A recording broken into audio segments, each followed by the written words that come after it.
कभी कभार क्या होता है कि जब आप फ़ोटोशूट कंप्लीट कर लेते हैं तो आप रियलाइज़ करते हैं कि आपके सब्जेक्ट के ऊपर लाइट ही नहीं पड़ी, आपके मॉडल के ऊपर, आपके प्रोडक्ट के ऊपर प्रॉपर लाइट ही नहीं पड़ी, या हो सकता है आपने ज़्यादा कंट्रास्ट ऐड करना हो। तो इन चीज़ों को करने के लिए आप फ़ोटो रिटचिंग करते हैं और फ़ोटो रिटचिंग के 3 टूल्स अवेलेबल हैं। तो आज हम उन्हीं के बारे में सीखने वाले हैं। So let's get started.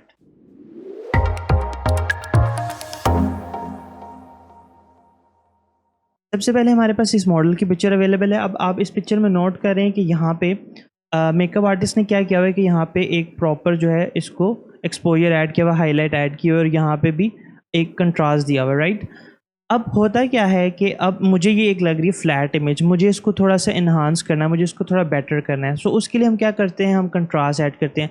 अब डेफिनेटली कलर ग्रेडिंग वगैरह और ये सारी चीज़ें भी हम लोग करते हैं मैनुअली, एक्सपोजर लेवल्स और ये चीज़ों को जो है एडजस्ट करते हैं, लेकिन अभी हम वो चीज़ें डिस्कस नहीं कर रहे हैं, हम अभी टूल्स के बारे में डिस्कस कर रहे हैं। तो 3 बड़े ही अमेजिंग टूल्स अवेलेबल हैं जो मैं मोस्टली यूज़ कर रहा होता हूँ, और ये क्योंकि मैंने तो एक मॉडल की पिक्चर ली है, आपके पास इसकी एक रियल लाइफ एग्जांपल भी मैं आपको बाद में बताऊंगा, वो आप कैसे कर सकते हैं। अब देखें, आप नोट करें कि यहाँ पे मुझे लग रहा है कि शायद लाइट थोड़ी और ज़्यादा करूँ तो ये ज़्यादा बेटर लगे, ठीक है। और यहाँ पे थोड़ा सा इसको डार्क कर दूँ तो ये ज़्यादा जो है इसमें अंदर कंट्रास्ट ऐड हो। मैंने एक डुप्लीकेट बना ली है। यहाँ पे आप आ जाएं। अब यहाँ पे देखें तो हमारे पास 3 टूल्स हैं जो बेसिकली डॉच, बर्न और स्पॉन्ज टूल, ये 3 टूल्स आज हम सीखने वाले हैं। डॉच बेसिकली क्या करता है कि आपके जिस जिस एरिया पे, जिस जिस ऑब्जेक्ट पे आप इसको ब्रश करना स्टार्ट करेंगे, स्ट्रोक लगाएंगे, ये उस एरिया को ब्राइट करेगा, ठीक है। अब इसमें आपको एक्सपोजर जो है, अगेन जैसे मैंने लास्ट टाइम बताया था प्रीवियस क्लास में, तो उसमें भी हमारे पास इस तरह की एक वैल्यू आ रही थी, ठीक है। अब इस एक्सपोजर की वैल्यू को आपने कम ज़्यादा करना है अपनी नीड्स के मुताबिक, ठीक है। मैं अभी आपको इसको फुल 100% पे करके बता देता हूँ कि ये क्या नुकसान करेगा, इसका कैसा इम्पैक्ट होगा।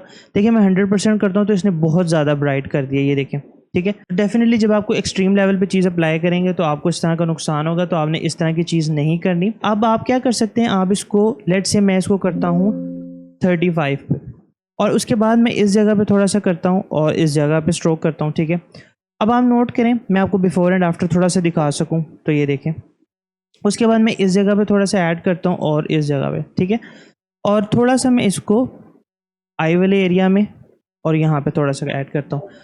अच्छा, अब यहाँ तक तो मेरी ये चीज़ जो है डन हो गई है। ये हमारा पहला टूल भी ऑलमोस्ट कवर हो चुका है, ठीक है। लेकिन इसमें मैं एक और भी चीज़ बता दूँ, अभी इसमें आपके पास 3 चीज़ें हैं।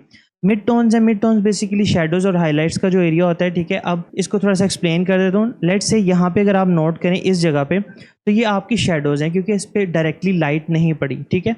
उसके अलावा आपकी जो हाईलाइट्स हैं, वो हाईलाइट्स क्या होती हैं, जिस पे आपकी डायरेक्टली लाइट पड़ी है, जैसे कि आपका आइज़, आपकी ये आइज़ है, ये एरिया, ये पूरा फेस है, ठीक है।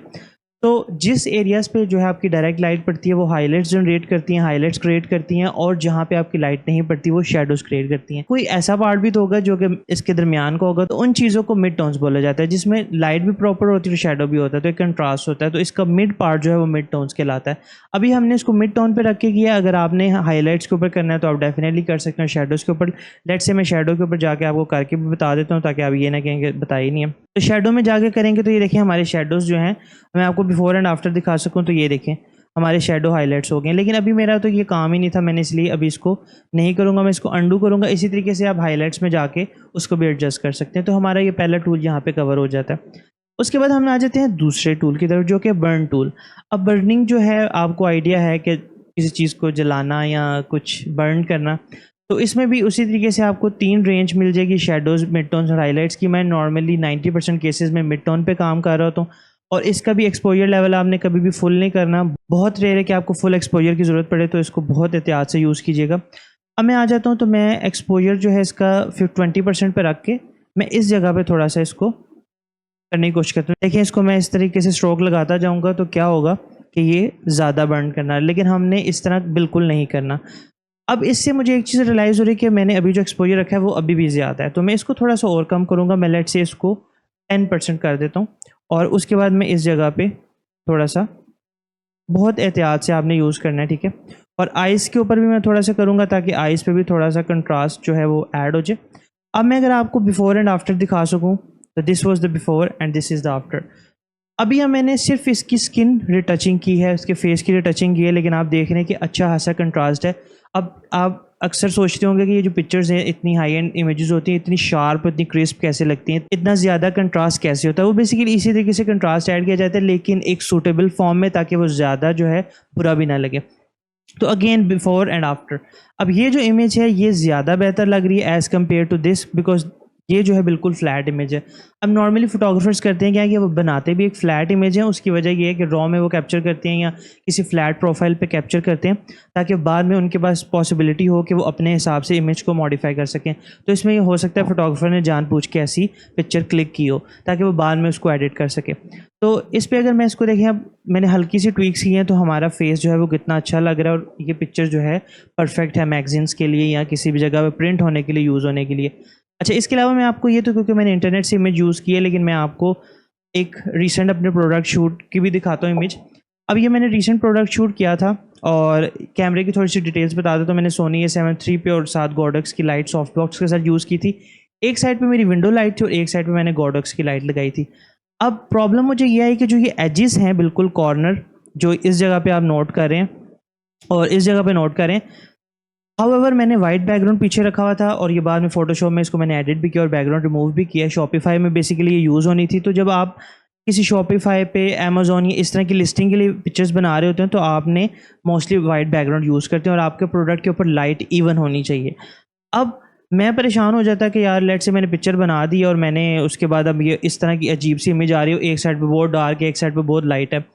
तो डेफिनेटली मुझे फ़ोटोशॉप आता है, तो मैं उस चीज़ में कंफ्यूज नहीं हुआ और ना ही मुझे टेंशन थी, क्योंकि मुझे पता था कि मैंने क्या करना है। तो मैंने क्या किया, मैंने सिंपल इसको फ़ोटोशॉप में लाया, ठीक है, और मैं इसको थोड़ा सा अभी के लिए फ़िलहाल ख़राब करूँगा। मैं थोड़ा सा इसको इस तरीके से करता हूँ। अब आप नोट करें कि यहाँ पे जो बीट्स हैं या जहाँ पे जो चीज़ लगी है, ये थोड़ी ब्राइट है और ये डार्क है। तो एक्चुअल में ये इमेज कुछ इसी तरीके से थी। अब मैंने क्या किया, मैं आया अपने डॉज टूल पे और मैंने जो डार्क एरिया था वहाँ पे मैंने इसको घुमाना शुरू किया, इसको स्ट्रोक लगानी शुरू की, और वो एरिया ब्राइट हो गया। अब एक तो एक्सपोजर मैंने बहुत ज़्यादा ऐड किया हुआ है, तो उसको एक्सपोजर को कम करना है, और प्लस ये ऑलरेडी ट्रीट की हुई है मैंने इमेज, तो अगर ज़्यादा करेंगे एक लिमिट से ज़्यादा तो डेफिनेटली इमेज ख़राब हो जाएगी। अब ये देखें यहाँ पे बहुत बुरा लग रहा है। अब मैंने ऑलरेडी इसकी लाइटिंग वगैरह और फोटो रिटचिंग है वो मैंने कर दी हुई है, तो इसके ऊपर मैं दोबारा करूँगा तो ये ख़राब होगी। लेकिन जस्ट आपको आइडिया देने के लिए कि किस तरीके से मैंने इन इमेजेस को ट्रीट किया था। अब देखें, लेट से ये एरिया है, थोड़ा सा मैं इसको ब्राइट करने की कोशिश करता हूँ, तो ये देखें यहाँ से हमारी इमेज अच्छी हो गई है। तो इस तरीके से जब आप प्रोडक्ट फोटोग्राफी करते हैं, मैंने तो लेट्स यहाँ पे कुशन की इमेज आपको दिखाई, आपके पास हो सकता है आपने किसी और प्रोडक्ट की, किसी परफ्यूम की, किसी मॉडल की, किसी डिफरेंट प्रोडक्ट का शूट किया हो, तो आपको लाइटिंग का इशू आ रहा हो या आप उसमें कंट्रास्ट ऐड करना चाह रहे हो, ठीक है।